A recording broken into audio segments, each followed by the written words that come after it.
மனோஜும் மதுவும் ஊர்ல பொம்மை வித்துட்டு இருந்தாங்க. அவங்க ஒரு நாள் பொருள் வாங்கறதுக்கு சிட்டிக்கு போனாங்க. திடீர்னு பஸ் ஆக்சிடென்ட் ஆயிடுச்சு. அவங்க 2 பேரும் ஆக்சிடென்ட்ல இறந்துட்டாங்க. அவங்க 2 பொண்ணுங்களும் பிங்கியும் பிரியாவும் அனாதை ஆயிட்டாங்க. மதுவோட அண்ணா ராகேஷ் சிட்டில வேலை பண்ணிட்டு இருந்தாரு. அவனுக்கு அது தெரிஞ்சதும் அவன் 2 பொண்ணுங்களையும் கூட்டிட்டு போறதுக்கு வந்தான். ராகேஷோட குடும்பம் வேற ஊர்ல இருந்தாங்க. அந்த 2 பொண்ணுங்களையும் கூட்டிட்டு அவன் வீட்டுக்கு போனான். வந்துட்டீங்களா 2 பேரும்? வாங்க வாங்க, உங்களுக்காக தான் காத்துட்டு இருந்தேன்.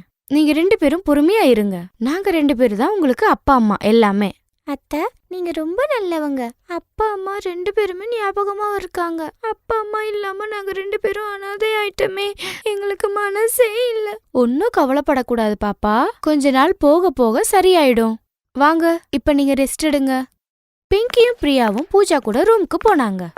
மம்தா, என்னுடைய 2 மருமகளோட உன்னோட நடத்திய பார்க்கும்போது எனக்கு சந்தோஷமா இருக்கு. என் கவலை எல்லாம் தீர்ந்துருச்சு. இனி நான் சிட்டில நிம்மதியா வேலை பார்ப்பேன். நீ எதுக்கும் கவலைப்படாத. இவங்க 2 பேருக்கு தேவையான பணத்தை நான் கொடுக்கறேன். இவங்க 2 பேரையும் அம்மா போல அன்பா பாத்துக்க. நீங்க கவலைப்படாதீங்க. நீங்க சிட்டில பொறுமையா வேலை செய்யுங்க. இங்க நான் எல்லாத்தையும் பாத்துக்கறேன். இப்ப அதுவும் இல்ல, அம்மா கூட வராங்க. அவங்க இங்கதான் இருப்பாங்க. அவங்க இங்க வந்தா சந்தோஷமா இருக்கும்.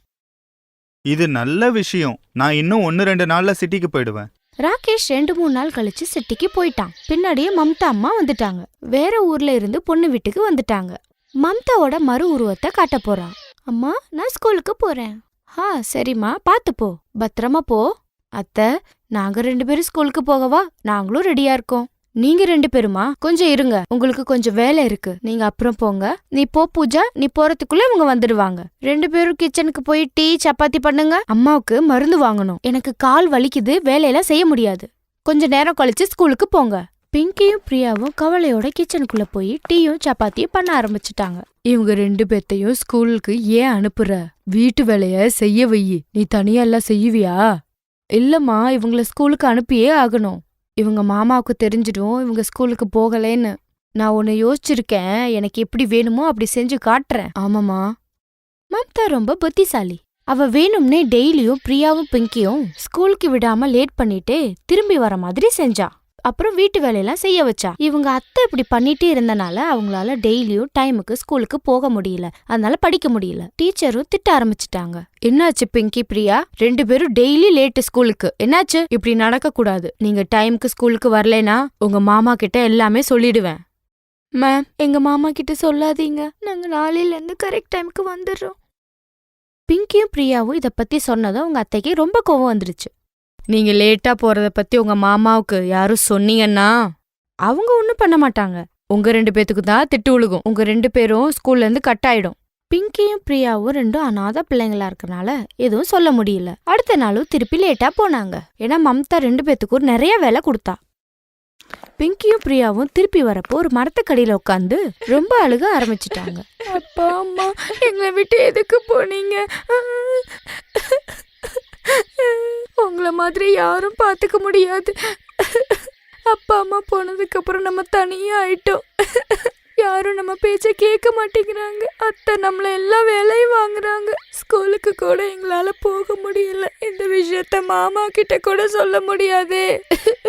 பிங்கியும் பிரியாவும் எந்த மரத்துக்கடியில அழுதுட்டு இருந்தாங்களோ அந்த மரத்து மேல ஒரு ஜின் தூங்கிட்டு இருந்தான். பிங்கியும் பிரியாவும் அழுகும்போது அவன் எழுந்துட்டான். அந்த மரத்துக்கடியில வந்தான்.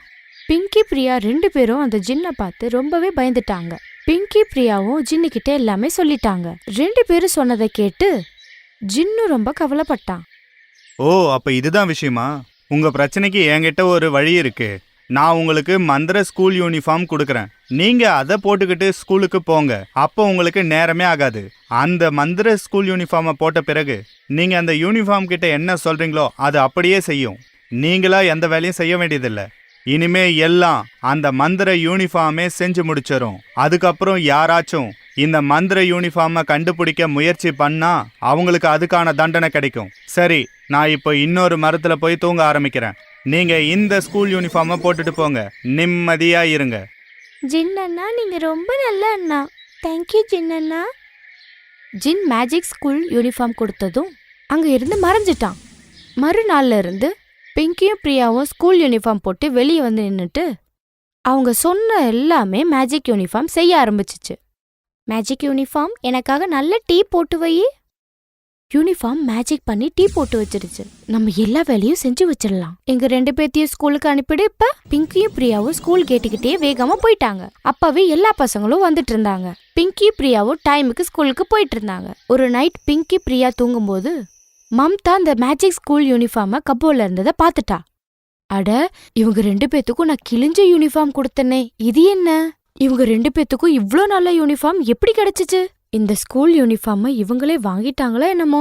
இப்பவே இந்த ஸ்கூல் யூனிஃபார்ம ஒளிச்சு வைக்கிறேன். அந்த மம்தா ஸ்கூல் யூனிஃபார்ம் எடுத்து ஒளிச்சிட்டா. மறுநாள் பிங்கி பிரியா 2 பேரும் எழுந்து பார்த்தப்ப 2 பேரும் பாக்குறாங்க யூனிஃபார்மே இல்ல. 2 பேத்துக்கும் ரொம்ப கவலையாயிடுச்சு. அவங்க கேட்டாங்க, அத்தை, எங்க ஸ்கூல் யூனிஃபார்ம் இங்க இருந்ததே, நீங்க அத பாத்தீங்களா? அந்த யூனிஃபார்ம நான் கொடுக்க மாட்டேன். முதல்ல சொல்லு, அந்த யூனிஃபார்ம் எப்படி கிடைச்சிச்சு? உங்க 2 பேத்துக்கும் எங்க இருந்துச்சு அவ்ளோ காசு? என் பணத்தை திருடிட்டீங்களா? அத்தை, அந்த யூனிஃபார்ம நாங்க திருடிட்டு வாங்கல. அது மேஜிக் ஸ்கூல் யூனிஃபார்ம். அது ஜின் அண்ணா எங்களுக்கு கொடுத்தாங்க. அந்த யூனிஃபார்ம் போட்டுதான் எல்லா வேலையும் நாங்க செஞ்சுக்கிறோம். ஸ்கூலுக்கும் டைமுக்கு போறோம். இப்பதான் எல்லா விஷயமும் புரியுது. அதுக்குத்தான் நீங்க 2 பேரும் ஸ்கூலுக்கு டைமுக்கு போறீங்களா?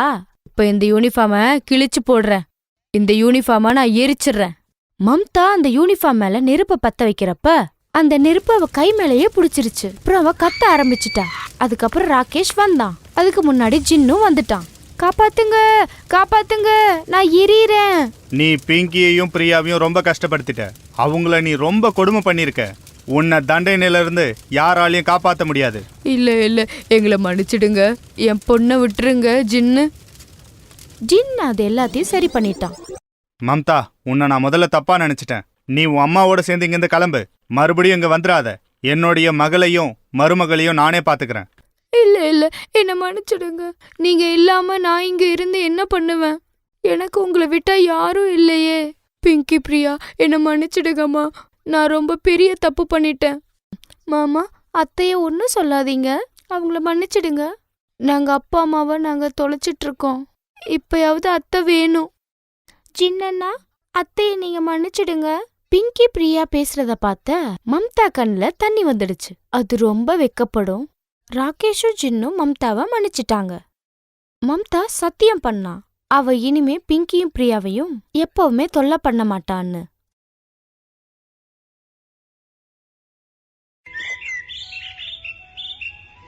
പാറു 10 വയസ്സുള്ള ഒരു പാവം പെൺകുട്ടിയാണ്. അവളുടെ തലയിൽ മുടിയില്ല. അതുകൊണ്ട് അവൾ മൊട്ടത്തലച്ചിയായിരുന്നു. അതുകൊണ്ട് അവളുടെ ബന്ധുക്കൾ, സ്കൂളിലുള്ള കുട്ടികൾ എല്ലാവരും അവളെ മൊട്ടത്തല പെട്ടതല എന്നൊക്കെ വിളിക്കും. അതുകൊണ്ട് ചില സമയത്ത് അവൾ ഒരുപാട് വിഷമിക്കും. ഇത് കണ്ടു പ്രിയ.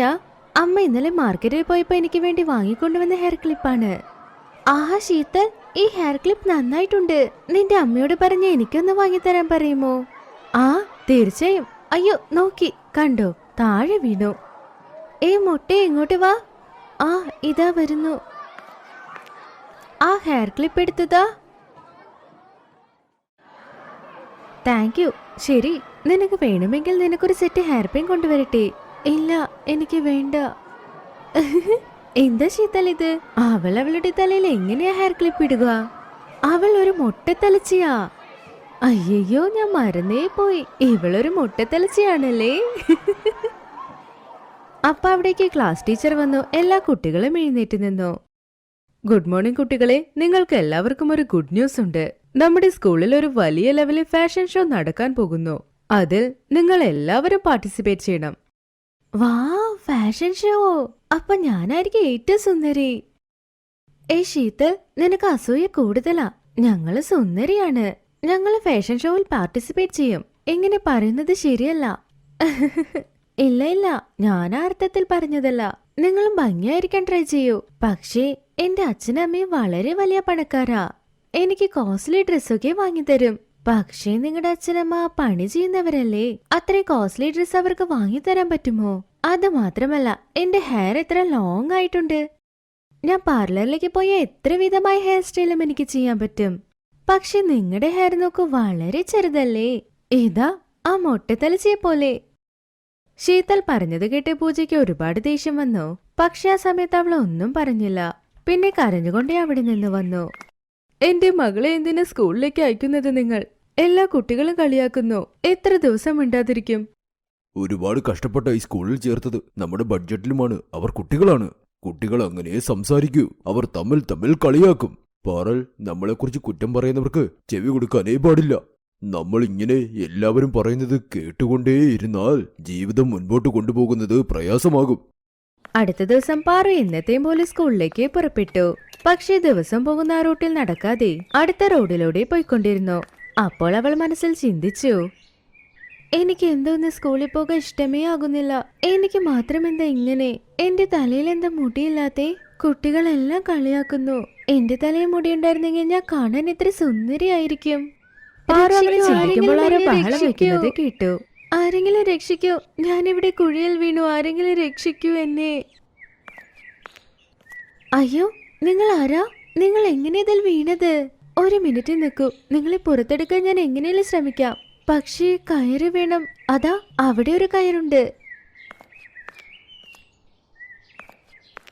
എങ്ങനെയോ കഷ്ടപ്പെട്ട് പാറു ആ കയറ് മൂലം അവരെ പുറത്തേക്ക് കൊണ്ടുവന്നു. നിനക്ക് ഒരുപാട് നന്ദി ധൈര്യമായ കുട്ടി. ആപത്തിൽ നിന്ന് എന്നെ നീന്ന് രക്ഷിച്ചു. അതൊന്നും സാരമില്ല, നിങ്ങൾ കഷ്ടത്തിലായിരുന്നില്ലേ? എന്റെ അമ്മ പറയും ആരെ എപ്പോ ഏത് കഷ്ടത്തിലാണെങ്കിലും സഹായിക്കണമെന്ന്. അതാ ഞാനിന്ന് ചെയ്തത്. എന്റെ പേര് സോഫിയ. ഞാനൊരു മാജിക് വുമൺ. ഇന്നലെ രാത്രി ഞാൻ മാജിക് ഷോ കഴിഞ്ഞ് വീട്ടിൽ പോകുമ്പോൾ ഇരുട്ടിൽ അറിയാതെ ഈ കുഴിയിൽ വീണതാ. നീയല്ലേ രക്ഷിച്ചത്? നിങ്ങൾ ഒരു മാജിക് വുമൺ അല്ലേ? അപ്പൊ എന്തുകൊണ്ട് കുഴിയിൽ നിന്ന് വരാൻ പറ്റിയില്ല? ഞാനൊരു മാജിക് വുമൺ അല്ലേ? മറ്റുള്ളവരോട് മാജിക് കാണിക്കാൻ പറ്റൂ. എന്റെ മേൽ എനിക്ക് മാജിക് ഉപയോഗിക്കരുത്. ശരി, നീ എന്നെ രക്ഷപ്പെടുത്തി. നിനക്ക് എന്തെങ്കിലും വേണോ? എന്ത് വേണമെങ്കിലും പറ, ഞാൻ തീർച്ചയായും നിന്നെ സഹായിക്കും. നിങ്ങൾക്ക് എന്ത് വേണമെങ്കിലും തരാൻ പറ്റുമോ? തീർച്ചയായും, നീ എന്ത് ചോദിച്ചാലും അതെനിക്ക് തീർച്ചയായും തരാൻ കഴിയും. എന്റെ തലയിൽ നിങ്ങൾക്ക് മുടി വളർത്താൻ പറ്റുമോ? എല്ലാരും മൊട്ടത്തലച്ചി എന്ന കളിയാക്കുന്നത്. എനിക്ക് ഫാഷൻ ഷോയിൽ തീർച്ചയായും പങ്കെടുക്കണമെന്നുണ്ട്. ആഹാ, അത്രേ ഉള്ളൂ. ഇതാ നോക്ക്. ഞാനിപ്പോ പറയുന്നു, പാറുവിന്റെ തലയിൽ നീളമായ മുടി വളരണം. അങ്ങനെ പറഞ്ഞുടനെ വളരെ ഭംഗിയുള്ള മുടി പാറുവിന്റെ തലയിൽ വന്നു. അവൾ വളരെ സുന്ദരിയായിരുന്നു. നോക്ക്, നിന്റെ തലയിൽ ശരിക്കും നല്ല മുടിയുണ്ട്. ഈ കാര്യം ആരോടും പറയരുത്. സമയം വരുമ്പോ എല്ലാവരും ഈ സത്യം മനസ്സിലാക്കും. നീ എല്ലാവരോടും പറ, നീ ഇട്ടിരിക്കുന്നത് ഒരു വിഗാണെന്ന്. പിന്നെ നിനക്ക് എന്തെങ്കിലും എന്നെ കാണാൻ തോന്നിയ 3 തവണ എന്നെ വിളിക്കേ. ഞാൻ വന്ന് നിന്നെ സഹായിക്കാം. താങ്ക് യു മാജിക് ആന്റി, നിങ്ങൾ വളരെ നല്ലവരാ. പാറു അവളുടെ മുടി കണ്ട് വളരെ സന്തോഷിച്ചു. അവൾ സന്തോഷിച്ചുകൊണ്ട് സ്കൂളിലേക്കും പോയി. കുട്ടികൾ എല്ലാവരോടും തലയിൽ വിഗാണെന്ന് പറഞ്ഞു. അത് കേട്ട് കുട്ടികൾ എല്ലാവരും ചിരിച്ചു. വിഗ് വെച്ച് എന്ത് സംഭവിക്കാനാ? നീ ഇപ്പോഴും മൊട്ടത്തലച്ചിയല്ലേ? പാറു അപ്പ ശീതളിനെ ഒന്നും പറഞ്ഞേയില്ല. അവൾ വീട്ടിലേക്ക് ചെന്ന് അവളുടെ അച്ഛനമ്മയോട് നടന്നതെല്ലാം പറഞ്ഞു. അടുത്ത ദിവസം ഫാഷൻ ഷോ. അവൾ നന്നായി റെഡിയായി ഫാഷൻ ഷോന് സ്കൂളിലേക്ക് വന്നു. ശീതളം വിലപിടിപ്പുള്ള ഡ്രസ്സിട്ട് വിലപിടിപ്പായ ഹെയർ സ്റ്റൈലും ചെയ്തിരുന്നു. പൂജയ്ക്ക് ശീതളിനെ കണ്ട് ഒട്ടും ഇഷ്ടമായില്ല. അവൾ പകരം വീട്ടണമെന്നും ചിന്തിച്ചു. ശീതൾ, നിന്റെ മുടി കണ്ട് നിനക്ക് അഹങ്കാരമല്ലേ? ഇന്ന് നിന്റെ മുടിയിൽ നീ ഗമ്മിട്ട് ഞാൻ എന്ത് ചെയ്യുന്നു എന്ന് നോക്ക്. നിനക്ക് ഫാഷൻ ഷോയിൽ പങ്കെടുക്കാനേ പറ്റില്ല. ശീതൾ, നിന്റെ ഹെയർ സ്റ്റൈൽ വളരെ നന്നായിട്ടുണ്ട്. നിന്റെ തലയിൽ ഒരു ക്ലിപ്പില്ലേ? ആ ക്ലിപ്പ് താഴെ വീഴുന്ന പോലുള്ള. ഞാനത് ശരിയാക്കട്ടെ. എവിടെ വീഴുന്നു? ആദ്യം ശരിയാക്ക്. അപ്പ പൂജദേശത്തിൽ അവളുടെ കയ്യിലുണ്ടായിരുന്ന ഗമ്മെല്ലാം ശീതളിന്റെ തലയിലിട്ടു നിറച്ചു. അയ്യോ, സോറി ശീതൾ, എന്റെ കയ്യിലുണ്ടായിരുന്ന ഗമ്മൊക്കെ നിന്റെ മുടിയിൽ വീണുപോയി. അറിയാതെ ആയതാ. ഞാൻ മനഃപൂർവ്വം ചെയ്തതേ അല്ല. പൂജ കുറച്ച് സമയം കൊണ്ട് ഫാഷൻ ഷോ സ്റ്റാർട്ടാകാൻ പോകുന്നു. നീ ഇങ്ങനെ ഗമ്മിട്ടല്ലോ. എന്റെ മുടി നോക്ക്, എത്ര വൃത്തികേടായെന്ന്. ഇപ്പൊ ഞാൻ എന്ത് ചെയ്യും? ശീതൾ കരയാൻ തുടങ്ങി. എല്ലാ കുട്ടികളും ഫാഷൻ ഷോനായി താഴേക്ക് പോയി. ശീതൾ ക്ലാസ് റൂമിൽ ഒറ്റയ്ക്കിരുന്നു. അപ്പ പാറു അവിടെ വന്നു. അവൾക്ക് എല്ലാ കാര്യവും അറിഞ്ഞു. നീ ഒന്ന് വിഷമിക്കണ്ട, ഞാനിപ്പോ മാജിക് ആന്റിയെ വിളിക്കാം. അവർ നിന്റെ മുടി ശരിയാക്കി തരും. പാറു ആ മാജിക് വുമനെ വിളിച്ചു. അവർ ഉടനെ അവിടേക്ക് വന്നു. പാറു, ശീതൾ ഇത്ര ദിവസം നിനക്ക് എത്ര കഷ്ടം തന്നു. പക്ഷെ നീ ഇപ്പൊ അവളെ സഹായിക്കുന്നു. ശരി, ഒരു കണ്ടീഷനുണ്ട്. ഞാൻ ശീതളിന് മുടി കൊടുക്കണമെങ്കിൽ നീ വീണ്ടും മൊട്ടത്തലച്ചിയാകണം. സാരമില്ല മാജിക് ആന്റി, എന്റെ തല വീണ്ടും മൊട്ടയായ സാരമില്ല. എന്റെ കൂട്ടുകാരിയെ ശരിയാക്കൂ. ശീതൾ പാറു പറഞ്ഞെല്ലാം കേട്ടുകൊണ്ടേയിരുന്നു. അപ്പൊ പാറുവിന്റെ തലയിലുള്ള മുടി ശരിക്കുള്ള മുടിയാണോ? വിഗൊന്നുമല്ല അല്ലേ? ഞാൻ പാറുവിനെ ഒരുപാട് കളിയാക്കിയിട്ടുണ്ട്, അവളെ ഒരുപാട് കഷ്ടപ്പെടുത്തിയിട്ടുണ്ട്. എന്നാലും അവൾക്ക് എന്നോട് എത്ര സ്നേഹം. അവൾ നല്ലവളാ. മാജിക് ആന്റി, നിങ്ങൾ അങ്ങനൊന്നും ചെയ്യണ്ട. പാറുവിന്റെ തലയിൽ മുടിയുണ്ടായിക്കോട്ടെ. ഞാൻ ഇത്തവണ ഫാഷൻ ഷോയിൽ പങ്കെടുക്കുന്നില്ല, ഇങ്ങനെ ഇരുന്നോളാം. വിഷമിക്കണ്ട ശീതൽ, ഞാൻ പാറുവിനെ ഒന്ന് പരീക്ഷിച്ചതാ. ഞാൻ ഇനി അങ്ങനെ ചെയ്യില്ല. ഒരു പാഠം പഠിപ്പിക്കാൻ കരുതിയതാ. ആരെയും നോക്കി അസൂയപ്പെടരുത്. അസൂയപ്പെടുന്നത് പൊട്ട ശീലമാണ്. പാറു, നീ ശരിക്കും നല്ല കുട്ടിയാ. നിന്റെ അച്ഛനമ്മ നിന്നെ വളരെ നന്നായി വളർത്തിയിട്ടുണ്ട്. ശരി, നീ പറഞ്ഞ പോലെ ശീതലിന്റെ മുടി ഞാൻ ഇപ്പൊ ശരിയാക്കി തരാം. മാജിക് ആന്റി ശീതലന്റെ മുടി ശരിയാക്കി. എന്നോട് ക്ഷമിക്ക് പാറു, നീ ശരിക്കും വളരെ നല്ല കുട്ടിയാ. എന്റെ ഫ്രണ്ട് പൂജ എന്നോട് മോശമായി പെരുമാറിയത് ഞാൻ എല്ലാരോടും പറയാം. നീ വളരെ നല്ലവളായെന്ന്. ശരി പാറു, ഞാൻ പോകുന്നു. കുറച്ചു ദിവസം വരെ ഞാൻ ദൂരെ പോകുകയാ. അതുകൊണ്ട് നിന്നെ എനിക്ക് നോക്കാൻ കഴിയില്ല. വന്നതിന് ശേഷം നിന്നെ ഞാൻ വന്ന് നോക്കാം. അത് കഴിഞ്ഞ് ഫാഷൻ ഷോയിൽ പാറു ശീതൽ രണ്ടുപേരും പങ്കെടുത്തു. ശീതൽ പാറുവിനെ കുറിച്ച് എല്ലാവരോടും പറഞ്ഞു. പൂജയോട് അവൾ സംസാരിക്കുന്നതിൽ നിർത്തി. എന്തെന്നാൽ പൂജ മനഃപൂർവ്വം ചെയ്തതാണെന്ന് അറിയാം.